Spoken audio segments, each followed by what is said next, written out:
The key was still in the door when I got to room 6.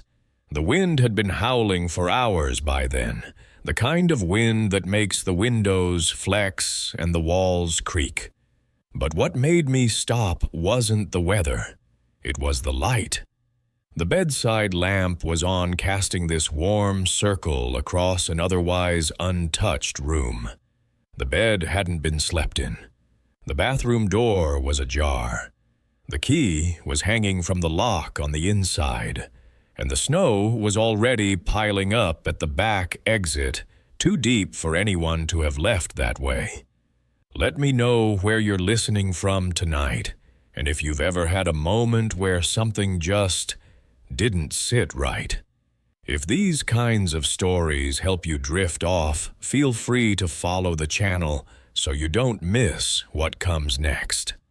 My name's Dana Ellis.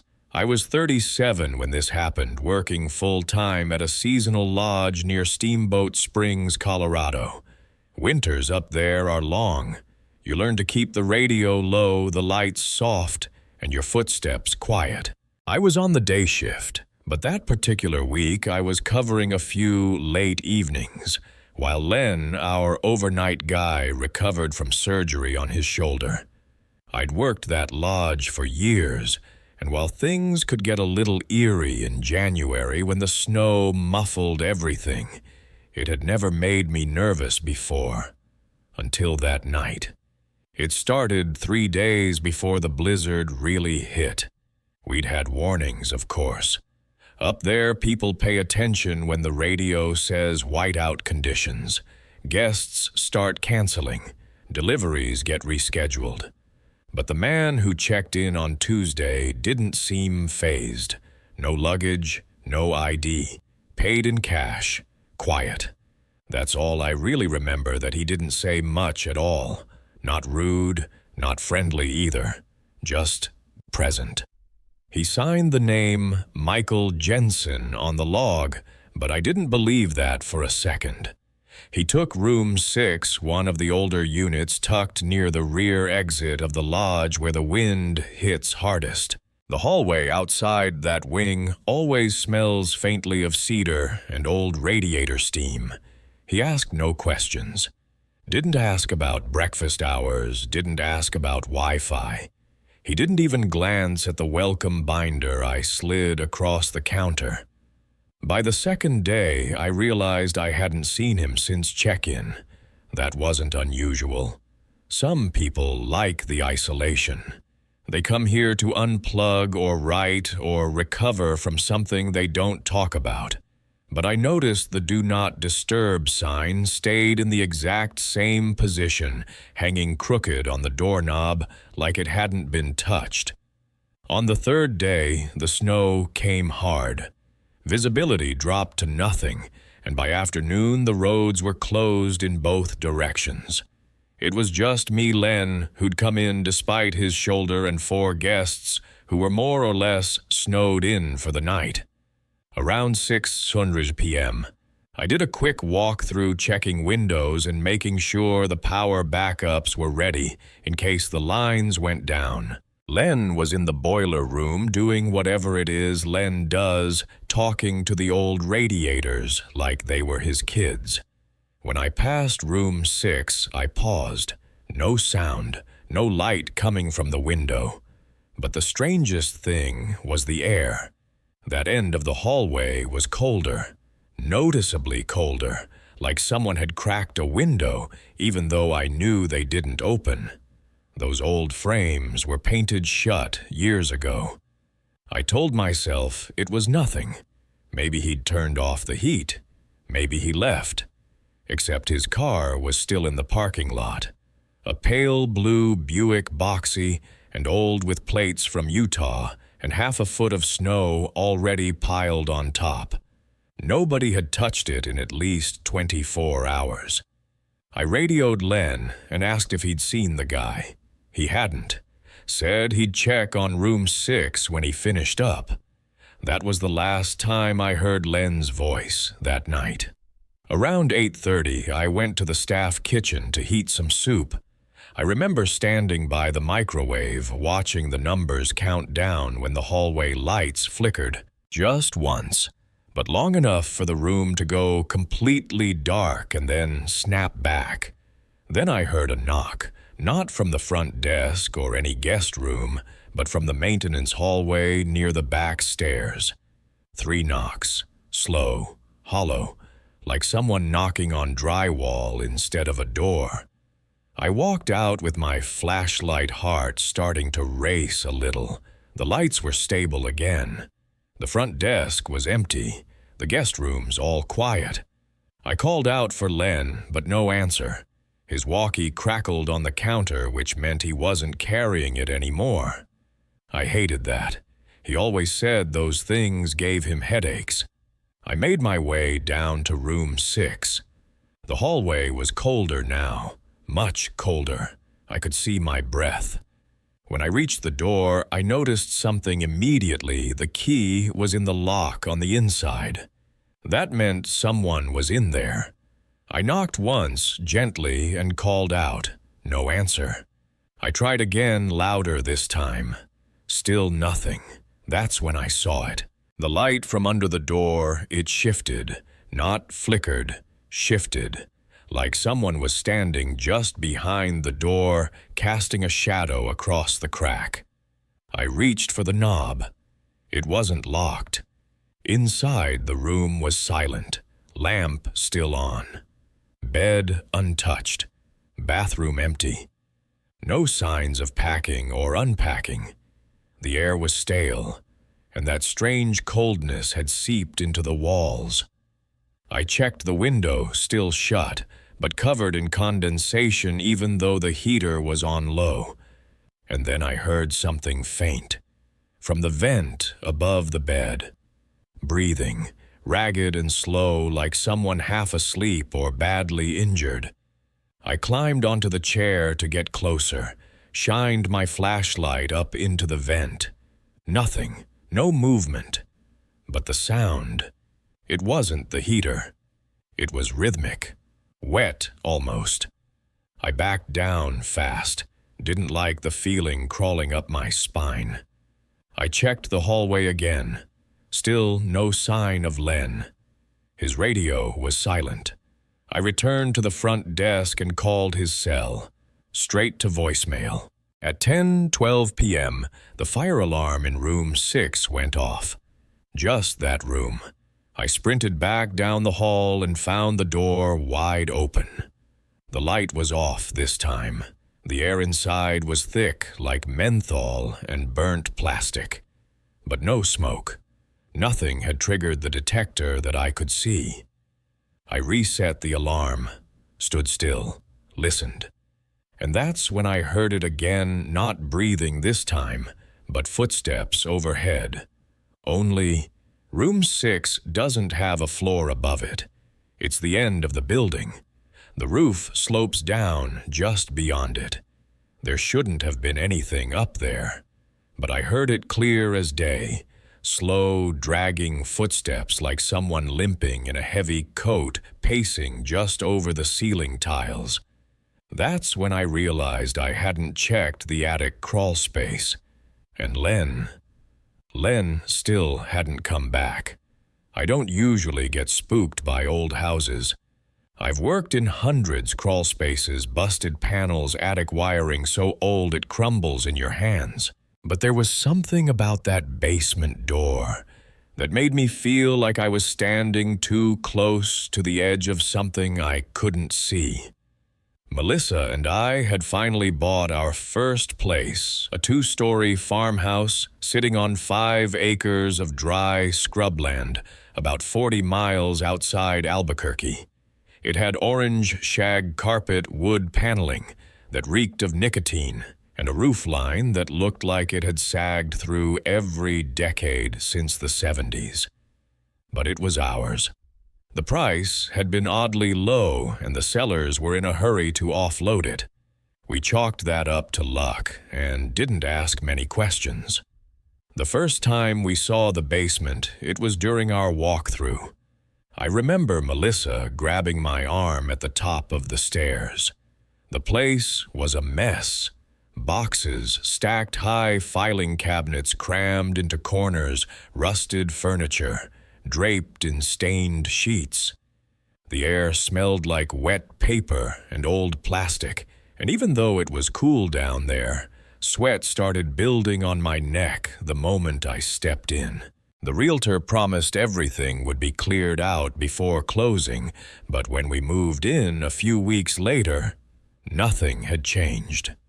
We decided to tackle it ourselves. Life got busy. Melissa started her new job at the hospital, and I picked up a steady stream of electrical contracts around the county. The basement became our catch-all: paint cans, tools, leftover boxes. I kept meaning to clear it properly, but there was always something more urgent.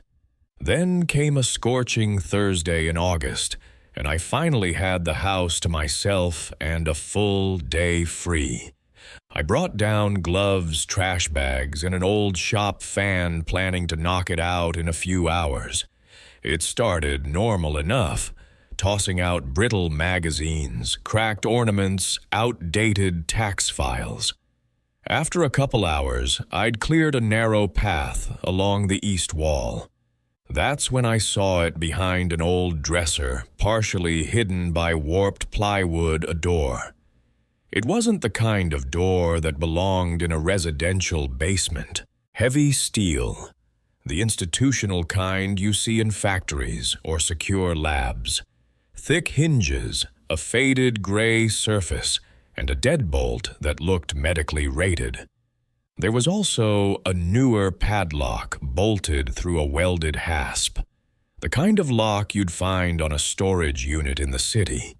I just stood there for a while, staring at it. In 15 years of electrical work, I'd never seen a door like that inside someone's home. I tugged on the padlock, solid, new too, no rust, barely scratched. I called Melissa. She answered on her break, tired but curious. Probably just paranoid old folks, she said. Maybe they stored valuables down there.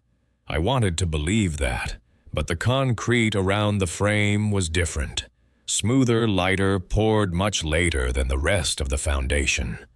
That door hadn't been part of the original house.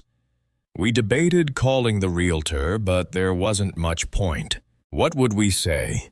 We bought a house with a locked room, and now we're nervous. Instead, I texted Nathan, an old buddy of mine who'd been a locksmith since high school. He agreed to come by that weekend. Saturday morning, he pulled up in his dusty pickup toolbox in hand. Nathan took one look at the door and whistled low. "That's not residential," he said, crouching to examine the deadbolt. "That's medical grade, high torque, not something you get at Home Depot." He worked on the padlock first. After nearly an hour of failed picks, he sighed and said he'd have to drill it.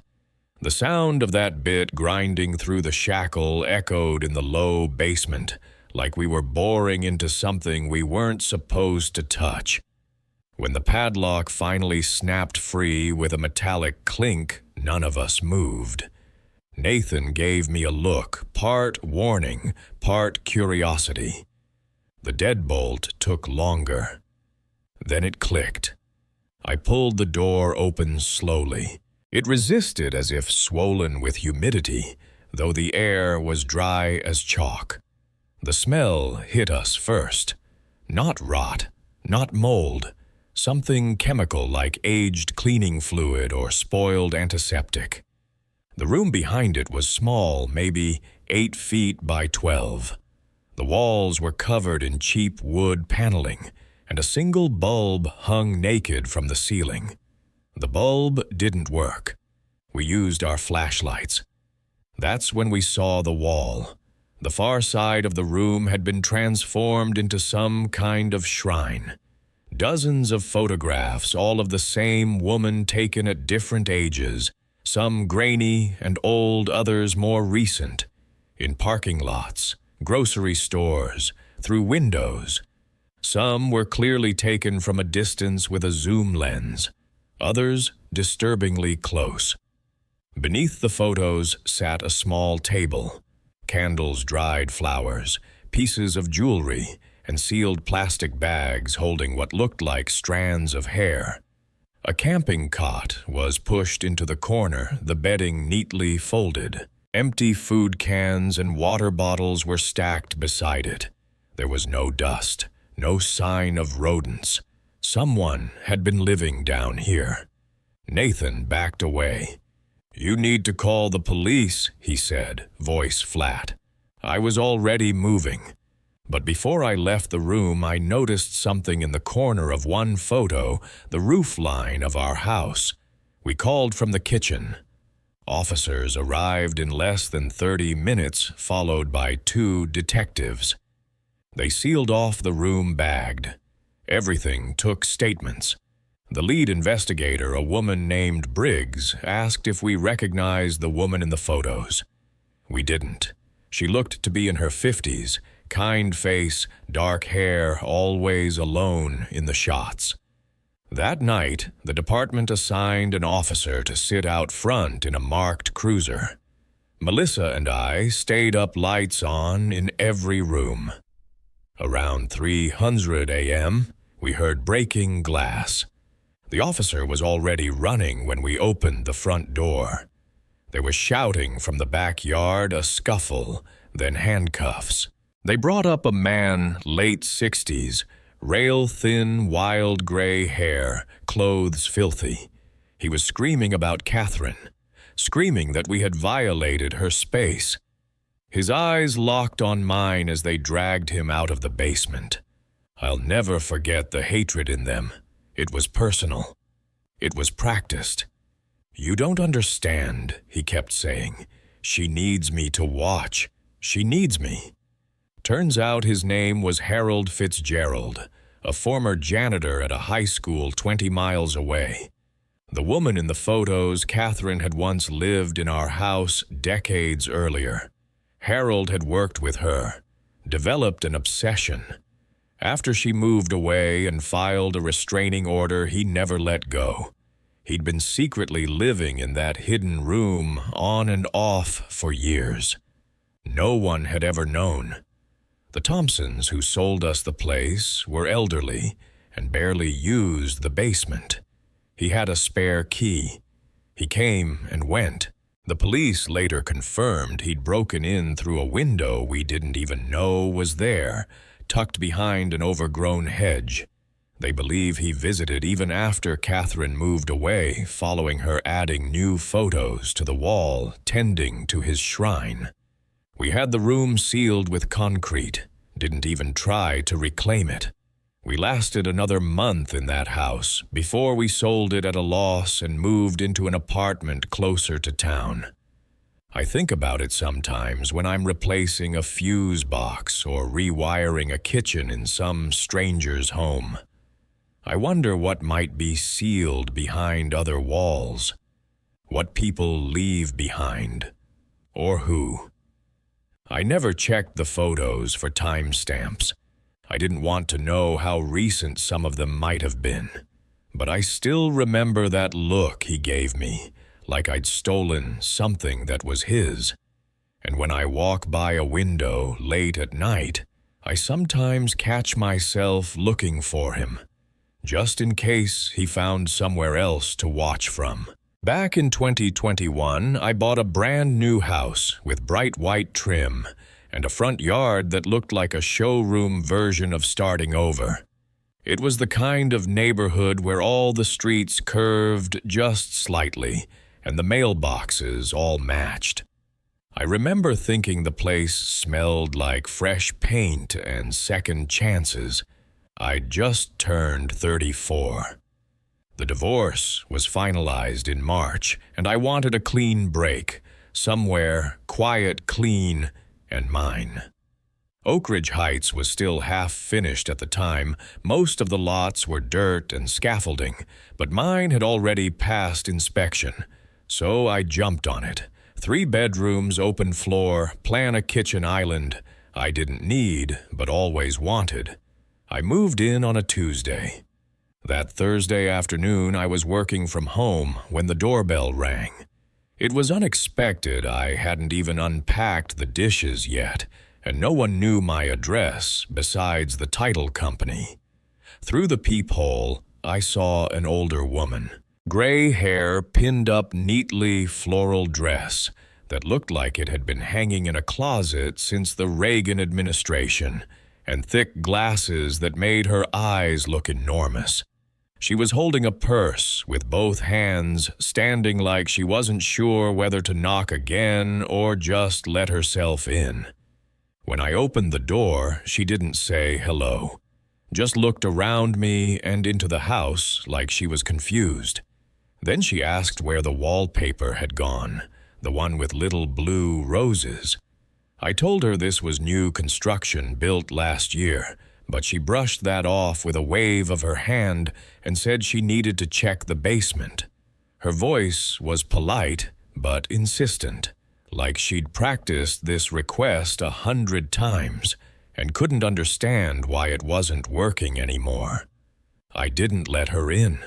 She got frustrated, then nervous, then shuffled back down the driveway, muttering something about 1847 Maple Grove Lane. That was my address. The next day, she came back. Same dress, same purse, same question. She stared at the foundation line of the house for a long time, like she was trying to remember where something used to be. When I asked her name, she hesitated, then said, Dolores. Dolores Brennan. By Saturday, she'd been by 3 times, always saying she'd left something in the basement, always insisting it was important. The 3rd time, I noticed her fingertips were blackened, burned maybe, and there was a faint smell of smoke on her dress. She didn't seem to notice.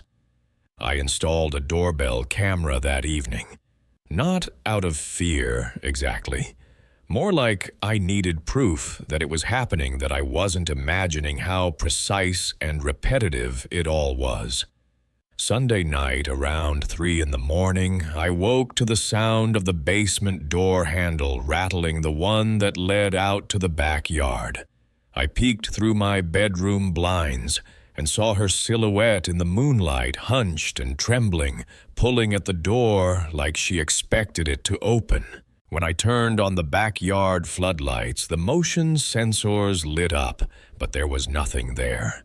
No one walking away, no figure hiding in the yard. Just the door still rattling faintly like it had just been let go. When I checked the camera footage the next morning, it showed her walking up the driveway at exactly 2:47 a.m., but she didn't walk away. She was just gone. One frame she was there, the next she wasn't. That Monday, I finally spoke to my neighbors, an older couple 3 houses down named the Johnsons. They'd lived there since before the subdivision went up, back when the land was just old lots and dead trees. When I described Dolores, Mrs. Johnson paled. She told me to come inside. Over coffee, I couldn't bring myself to drink. They told me about the house that used to sit where mine was now. It had belonged to a woman named Dolores Brennan. Lived there alone after her husband died. Kept mostly to herself. The only thing anyone ever really remembered was how obsessed she'd become with her basement. She kept important documents down there, Mrs. Johnson said. Wouldn't let anyone near them. Then she showed me a photo from an old Facebook post, a local news headline. From 2 years earlier, elderly woman dies in basement fire on Maple Grove Lane. The article said Dolores had died of smoke inhalation found in the basement. The fire department noted the door had been locked from the outside. The investigation went nowhere. No suspects, no conclusions. The lot was cleared and sold. That same afternoon, I pulled back into my driveway and saw her again standing by my front steps, her dress now singed at the bottom, her arms streaked with soot. This time, she didn't look confused. She looked terrified. When she saw me, she stepped forward, her voice dry and urgent.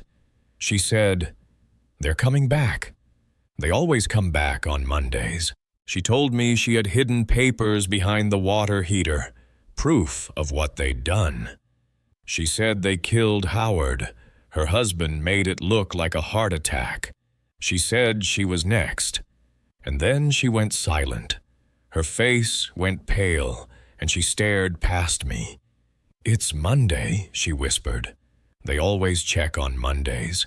She turned and ran straight through my front door. Not opened it. Through it, like it wasn't there. A white van pulled up a few seconds later. No logos. Two men in generic maintenance uniforms stepped out. One was tall and thin with a gray beard. The other was shorter, heavier, with a face like he'd never once blinked. They didn't acknowledge me, just walked past and into the backyard. I followed, staying low behind the hedges. One of them pulled out a key, not a universal one, a key that opened my basement door. I never gave a copy to anyone. From the top of the stairs, I heard something shift, papers rustling. The taller man said, "Still at it, aren't you?" Like he was speaking to someone they both knew was down there. The shorter one laughed. A flat, cruel laugh. 2 years. Every Monday like clockwork. He stepped inside. Too bad we burned them with her. That's when I understood. They knew she was there. They weren't just watching, they were keeping her trapped. I didn't call the police right then. I didn't even yell. I slipped back into the house, grabbed my laptop and keys, and left. At the station downtown, I filed a report about the break-in. I showed them the footage from my camera. That kicked something loose. An investigation started. Then it escalated. Within 3 weeks, 2 executives from the original development company were arrested, fraud, forged inspection documents. At least 2 suspicious deaths reopened as homicide. The fire that killed Dolores had been arson. Her husband's death was no heart attack. I never went back to that house. Paid movers to clear out what I needed. One of them texted me afterward, said they found papers tucked behind the water heater, old permits and letters burned around the edges, but still legible. I handed them over to the FBI. Now I live 2 states away. But every so often on Monday mornings I smell smoke, or I feel fingers close around my shoulders, not tight, just cold, like someone's checking to see if I remember. I don't usually take on remodeling jobs that deep in the woods. Too much travel time, too many supply issues, and you never know what kind of wiring or plumbing decisions people make out there. But in 2018, things were slow and I needed the work. So when an older couple named the Roamers reached out about a small farmhouse off an unmarked road in the hills above Allegheny, I said yes. The house itself wasn't much, 2 stories wraparound, porch overgrown yard, choked with pine needles and moss. It had that soft lean you get when the foundation shifts and nobody corrects it. The couple seemed decent enough. Mr. Romer did most of the talking, said they'd inherited the place from a cousin who passed and wanted to sell, but needed to fix it up first. The work was mostly cosmetic. Refinish the floors, tear out the old wallpaper in the upstairs hallway, paint, the kind of job I could do alone over a few weeks. I started mid-September. The drive took me about 45 minutes from my place, winding through back roads that got narrower and steeper with each turn. There was no cell signal once I passed the tree line, which I didn't love, but I've worked with worse. They gave me a key, but the first 2 days, the front door was already unlocked when I arrived. I figured maybe the roamers came early to check on something and forgot to lock up. But on the 3rd morning, the key didn't fit anymore. The lock looked the same, but when I tried it, it just spun. When I called to let them know, Mr. Romer answered like he was in a rush, told me to try the back door instead, said that one worked fine. And it did. Inside, the air was cool and stale, like the place had been sealed too long. Dust on every windowsill. Something about the wallpaper on the stairs gave me the creeps not because of the pattern, but because it was clean. Too clean. The whole upstairs hallway had this oddly pristine strip of floral wallpaper, not a tear or stain in sight, while everything else in the house was decaying around it. On the 5th day, I ran into someone. A woman, maybe late 60s, standing at the edge of the woods across the road when I pulled up. She didn't wave or smile, just watched. I raised a hand in greeting. She turned and walked back toward a small white house tucked into the trees.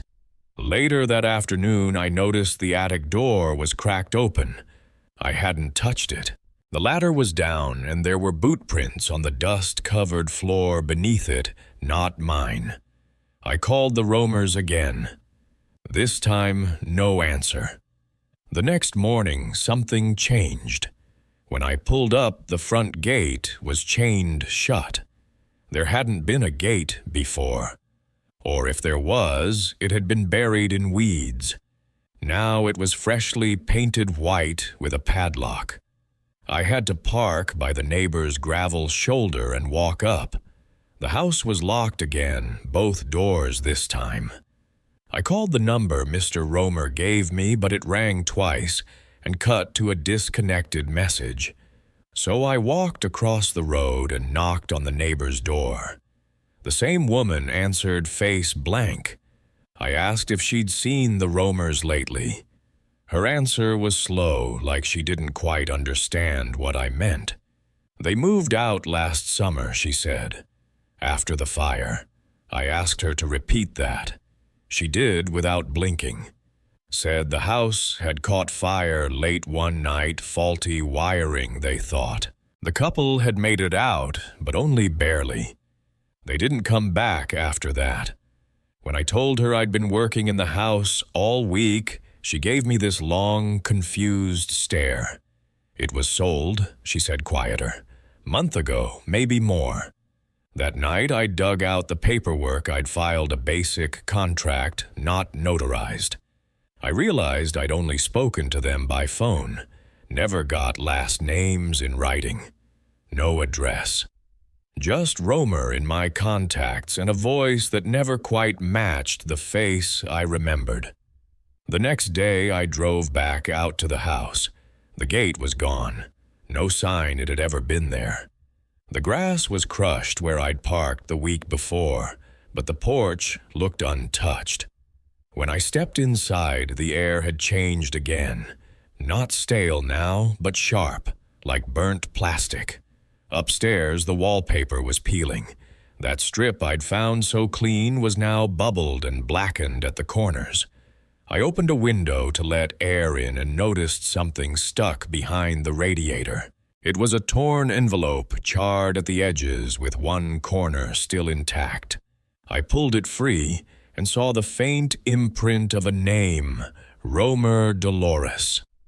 Back downstairs, the back door slammed shut behind me, hard. Wind maybe, except none of the windows were open. I packed my tools, walked out, and didn't look back. The following week, I checked the county records. The property had changed hands 3 times in 2 years. Most recently, it was bought at auction by a development company that planned to demolish it. The permit was dated 6 months before I'd started work. I tried calling one more time, just to be sure. The number I'd saved for Mr. Romer rang 5 times and went silent. Then a voice, not his, not hers, whispered something I couldn't quite catch. It sounded like "check the stairs." I never did. But some nights I still hear the house creak, not in memory, but like it's still shifting somewhere nearby. Still waiting for someone to come back and finish the job. Back in 2016, I took a temporary contract mapping a section of forested land east of Moab. Most of it was Bureau-owned backcountry, not national park land, not quite private either, and we were brought in to update access records after a series of brush fires and rock slides had messed with the topography. I've done this kind of work for years, mostly solo, but that spring, they paired me with a guy named Jonah, fresh out of an outdoor education program. He was a little too eager, but polite, and honestly, I didn't mind having the company in a place like that. The land was steep and narrow, rising into switchbacks that hugged dry creeks and juniper ridges. There were no established campsites, and the fire damage from the year before had stripped away whole stretches of brush, exposing things you usually don't see. Old fence posts, rusted farm tools, even the foundation of what looked like a tiny homestead. It was desolate quiet in a way that makes you feel like you're intruding, even when no one's around. On the 4th day, we planned a 2-night hike into a higher elevation area we hadn't mapped yet. The plan was to drop a pin where the old forest road disappeared into scrub and head northeast into a cluster of low ridges where some water runoff had created natural terraces. According to the aerial maps, there shouldn't have been anything man-made up there. No roads, no structures, not even debris. But halfway through our second ascent, we found something strange. At first, I thought it was just an outcropping, a shape that didn't match the usual erosion patterns. But as we got closer, Jonah pointed out the straight angles, man-made corners, a structure. It turned out to be a small log cabin tucked into a gully where the trees grew thickest. The roof was covered in a layer of pine needles at least 6 inches deep, and the windows were so caked with grime they looked like solid slate. There were no visible paths leading to it, no chimney, no mailbox, nothing that suggested it had ever been reached by vehicle or maintained by rangers. Jonah wanted to check it out, and I didn't argue. We were deep enough into nowhere that anything we found needed to be logged. The cabin door creaked open with almost no resistance, and inside the air was cool and dry, like the place had sealed itself against time. There was furniture, a table, 2 chairs, a cot, shelves with jars of dried herbs or roots. The whole place was coated in dust, except for one thing, a yellow enamel mug sitting on the table. Clean. Spotless. Jonah thought maybe someone was squatting there and had just stepped out, but there were no footprints on the floor. No scuff marks on the wood, no recent disturbance in the dirt outside. It was like the place had been preserved by some unseen vacuum. I took a few pictures with my GPS rig, logged the coordinates, and we backed out. We didn't touch anything. Something about the place made my skin itch like we'd walked into a scene already in progress. That night, we made camp about half a mile down the ridge. It was cold, colder than forecast, and the wind didn't die like it usually did after sunset. Around 2 a.m., I woke up to crunching.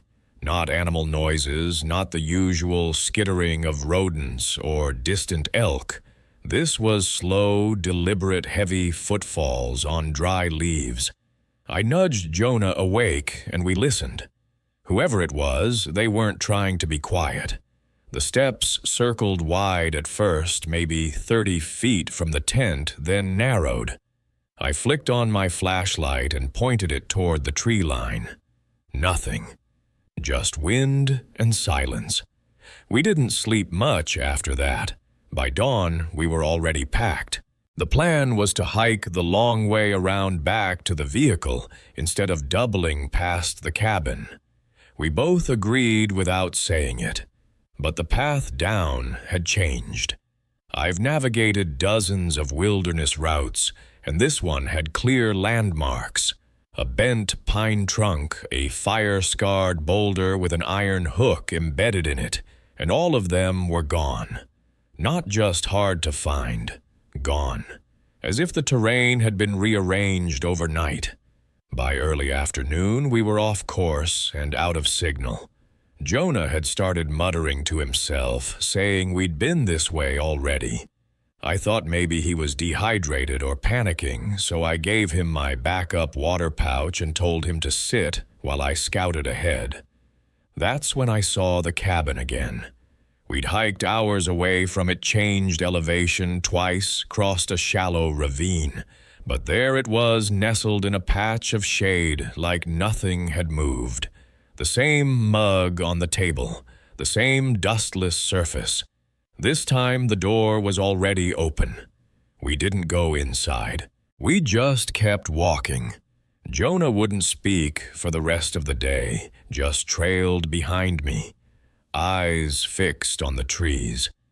That night, we didn't set up camp. We walked until we found the remnants of an old ATV trail and followed it downhill. We made it back the next morning, exhausted, blistered, silent. I filed the report, left out the cabin. It didn't show up in the photos. Just a blank space where the coordinates should have been. A few weeks later, a park tech reached out asking if I'd mistakenly duplicated a marker. He said 2 pins had been dropped with the exact same metadata, but nearly 12 miles apart. I deleted the file. Jonah quit 2 days later. Never returned my messages. Every now and then, I check the map for that section of land. The topography still looks wrong, like something's been folded under the surface, hiding between the ridges. And if you zoom in just right, you can see a shadow too clean to be a tree. 4 straight lines. A box. No trail, no roof. Just the shape of something that was never supposed to be found. I never planned on staying in Arkansas for more than a few weeks, but work dried up in Tulsa, and a friend told me there was seasonal employment near Hot Springs. I ended up at an old lodge on the edge of the woods, a place where the pay was modest, but the meals were included, and that mattered more than pride back then. They put me up in a staff room above the abandoned bathhouse, a building that hadn't been open to the public since the 70s. The pipes still groaned with water if you turned the wrong valve, and the smell of old steam and mineral stone clung to the air even decades later. The bathhouse had long corridors lined with cracked tiles and a row of locked doors that no one seemed to have the keys for. My room was small, but clean enough, and after a week, I grew used to the quiet. Nights were heavy with cicadas, and the nearest town was nearly a mile down the road. I figured I'd found a decent gig at least until something steadier came along. The lodge drew an odd mix of guests. Hikers, couples trying to disappear for a weekend, and people who didn't ask too many questions. One Saturday in late July, 3 new guests arrived together. They signed in as Troy, Amanda, and David. They weren't married, but Amanda clung to Troy's arm like she wanted everyone to believe she was. David trailed behind carrying bags, his eyes always flicking toward her. By the second night, it was clear something was wrong. I overheard them arguing outside my window as the three of them returned from town. Amanda was crying. Troy was drunk, and David's voice carried a sharp edge I didn't like. I didn't know these people, but tension has a way of sinking into the air, and it made sleep difficult. The following morning, I noticed Troy sitting alone at breakfast, his face pale, his hands trembling. Amanda and David weren't anywhere in sight. I thought maybe it was just another fight, but when I saw him again later that afternoon, his shirt sleeve was spotted with what looked like dried blood. He caught me looking and quickly shoved his arm into his jacket, muttering something about a scrape on a fence. That night, the lodge was unusually quiet. I took my flashlight and went down into the bathhouse to check the breaker panel after a flicker in the upstairs lights. The corridors smelled heavier than usual, the mineral tang sharp in my throat. When I turned a corner, I saw something I'll never forget. Troy was there slumped against the wall, his skin ghostly white, and his side soaked through with blood. He looked up at me with glassy eyes and whispered one word, "Help." I crouched down, my hands shaking as I tried to steady him. He'd been stabbed, though the wound was clumsily bandaged with strips of towel. He kept repeating that it was David that Amanda knew, but before I could press him for details, footsteps echoed down the tiled hall, harsh, hurried, unmistakable. I killed my flashlight and pulled Troy deeper into the shadows. The sound of shoes scraped past too close for comfort. A man's breathing controlled but strained, followed by the faint, metallic click of something being closed. When the sound finally faded, I guided Troy upstairs to the staff wing and called the sheriff's office. By morning, the bathhouse was crawling with deputies. They found David in one of the lodge rooms, half asleep, with a knife poorly hidden in his duffel.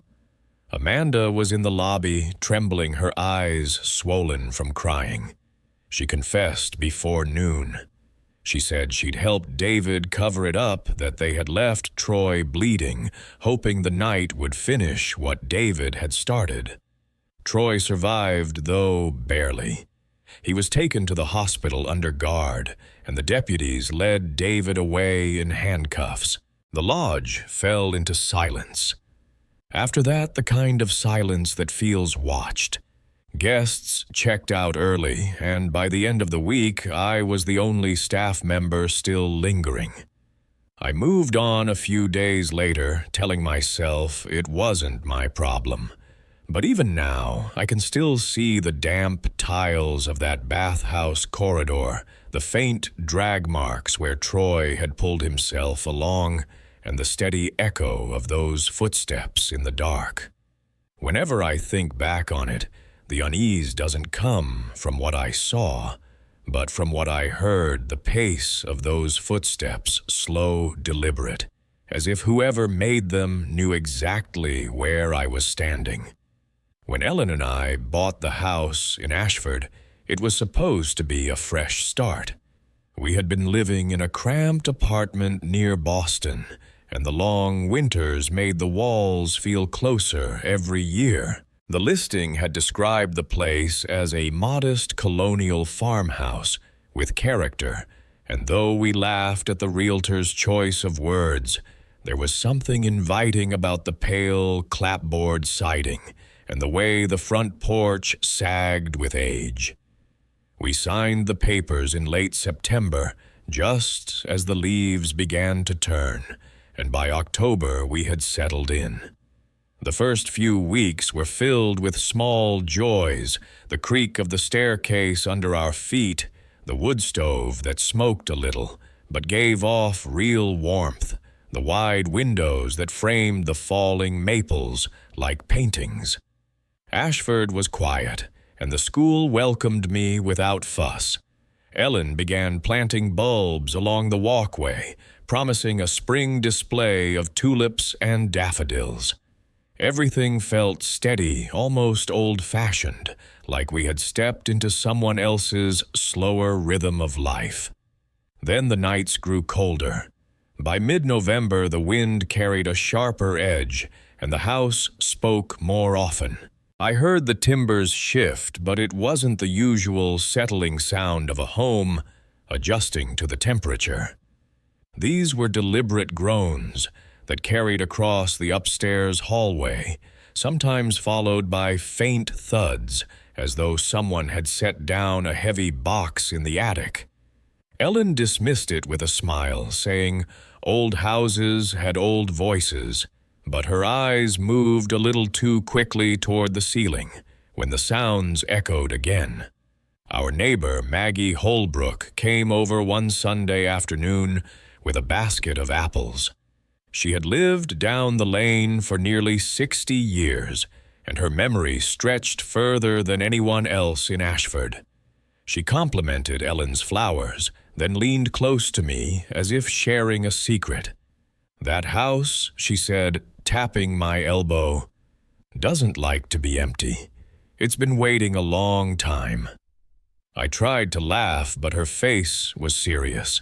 She didn't stay for coffee. The attic became the center of my unease. The entrance was nothing more than a square panel above the upstairs hall, with a folding ladder that smelled faintly of dust and varnish. We hadn't gone up there since moving in, not even to store boxes. Each time I passed beneath it, I felt the weight of it pressing down as if the house expected me to look. One Saturday evening when Ellen was at a book club, I gave in. I pulled the ladder down its hinges, squealing like an animal in pain, and climbed into the shadows. The air was stale, carrying the faint tang of mildew and something metallic. A single bulb hung from a cord, and when I pulled it, the light flickered once and steadied.